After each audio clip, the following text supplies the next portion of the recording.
Olá, eu sou Alice Calmo e esse é o programa Giro Internacional do Esquerda Diário, onde semanalmente retomamos as principais notícias internacionais sob o olhar da luta de classes.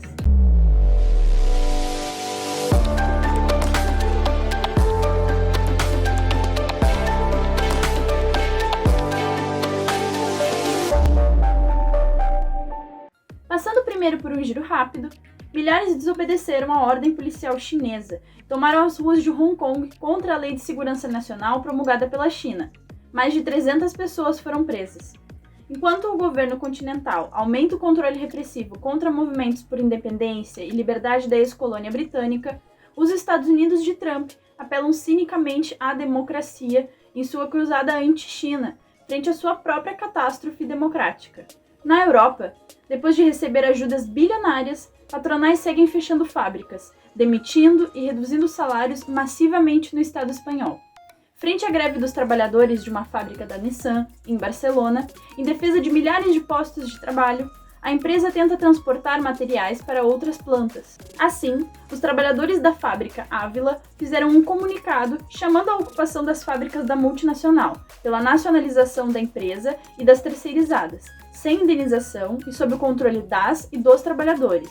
Desde segunda, trabalhadores estão em piquetes impedindo o transporte de materiais entre armazéns e fábricas. Na França, Macron finalmente implementa o seu tão falado remanejamento ministerial, visando fortalecer o poder presidencial. Uma manobra perigosa para o governo, que se encontra bastante fragilizado frente aos processos de luta de classe dos últimos anos.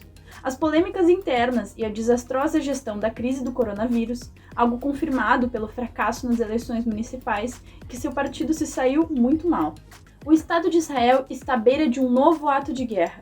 O plano do primeiro-ministro ultradireitista Netanyahu, que Donald Trump chama cinicamente de plano de paz para os palestinos, consiste na anexação de 30% dos territórios da Cisjordânia, incluindo uma das zonas mais férteis da região, incorporando os assentamentos palestinos para dentro das fronteiras de Israel. E no dia 1º de julho, aconteceu a primeira paralisação internacional dos entregadores de aplicativo, com o Brasil tendo um papel de destaque, tanto em números quanto à frente na organização da coordenação internacional, que incluiu Argentina, Chile, Costa Rica, México, Venezuela, Guatemala e o Equador. Mas o que fez com que os setores mais explorados no capitalismo de plataforma do século XXI passassem das condições de obrigados a se expor diretamente à pandemia ao papel dos principais atores no palco da luta de classes atual? Vamos recapitular. As empresas uberizadas criaram ao longo dos últimos anos a imagem do autônomo, que, com o seu próprio veículo, ganha só pelo que produziu. Mas, na verdade, estes são totalmente desprovidos de direitos e a exploração de seu trabalho é o que enriquece sem precedentes os monopólios de empresas de delivery. Percebemos que a uberização, que dá um sentimento de liberdade, independência e autocontrole aos trabalhadores, é uma forma sofisticada de intensificar o trabalho e prolongar a jornada, além de se desenvolver, de quebra, uma maior concorrência dos entregadores uns contra os outros. Podemos nos apoiar em Marx para perceber que, nesse novo tipo de acumulação de capital, é natural que o interesse pessoal do trabalhador seja o de empregar sua força de trabalho o mais intensamente possível, o que facilita ao capitalista a elaboração do grau normal de intensidade. É igualmente do interesse pessoal do trabalhador prolongar a jornada de trabalho, pois assim aumenta o seu salário diário ou semanal. Não é por acaso que os entregadores, na maioria jovens, chegam a trabalhar 15 horas diárias, um atraso de 150 anos nas conquistas de direitos trabalhistas, que vem se generalizando para outras categorias em uma tentativa de reestruturação produtiva do capital, através do discreto charme da exploração digital. Além disso, o racismo e a xenofobia servem para naturalizar tamanha desigualdade e exploração humana. Não choca ninguém que no Brasil os entregadores são sobretudo negros e no mundo, imigrantes. Porém, a organização atual dos entregadores, cobrando suas demandas diretamente das empresas, coloca em xeque essa visão de colaboradores autônomos, ou seja, do fundamento da exploração por aplicativos.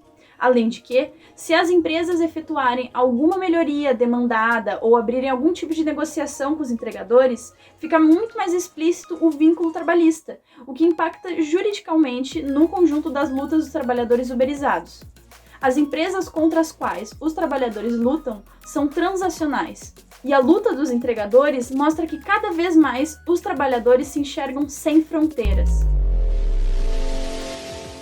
E a América Latina segue sendo o epicentro da pandemia, com o Brasil como segundo lugar do mundo no número de mortes e o México em quinto, onde governos de extrema-direita como Bolsonaro ou Ivan Duque e supostos progressistas como López Obrador ou Alberto Fernandes, guardadas as inúmeras diferenças, tentam salvar as empresas com subsídios bilionários, enquanto milhões são demitidos ou suspensos.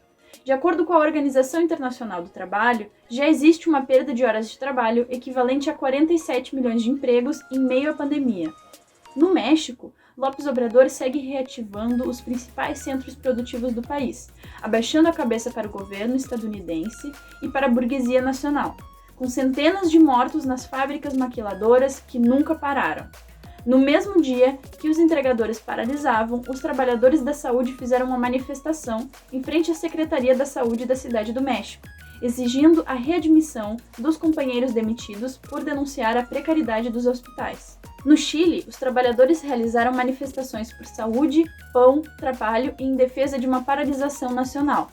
As mobilizações duramente reprimidas foram realizadas em bairros periféricos de Santiago e em Valparaíso, onde exigiam justiça por uma menina de 1 ano e 9 meses que faleceu por não receber assistência médica. A mobilização é contra a política levada adiante pelo governo de Sebastián Piñera, que só trouxe mais pobreza, a saturação do sistema de saúde e uma ordem mantida pela repressão aos mais pobres.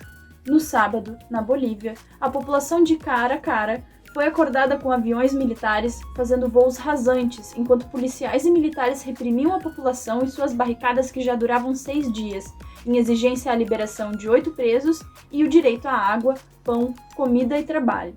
As pessoas estão morrendo nas ruas e nas suas casas. Cemitérios e crematórios chegaram ao seu limite, e um lixão ao lado da comunidade exala um cheiro podre pelos resíduos que vem recebendo dos hospitais.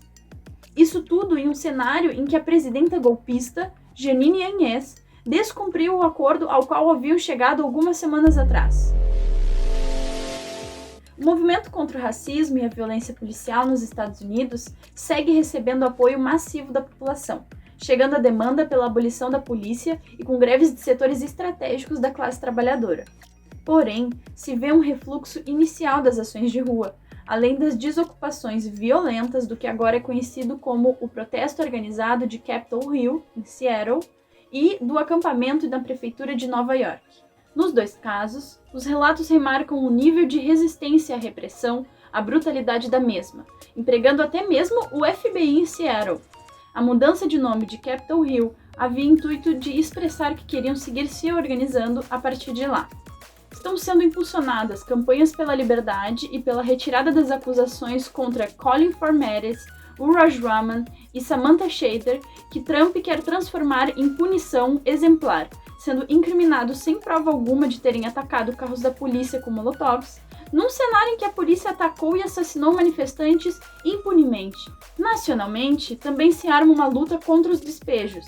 O Sindicato de Inquilinos de Tenon High publicou uma nota em que afirmam que a indústria imobiliária que explora os inquilinos tem ligações profundas com a força policial que ataca as pessoas negras.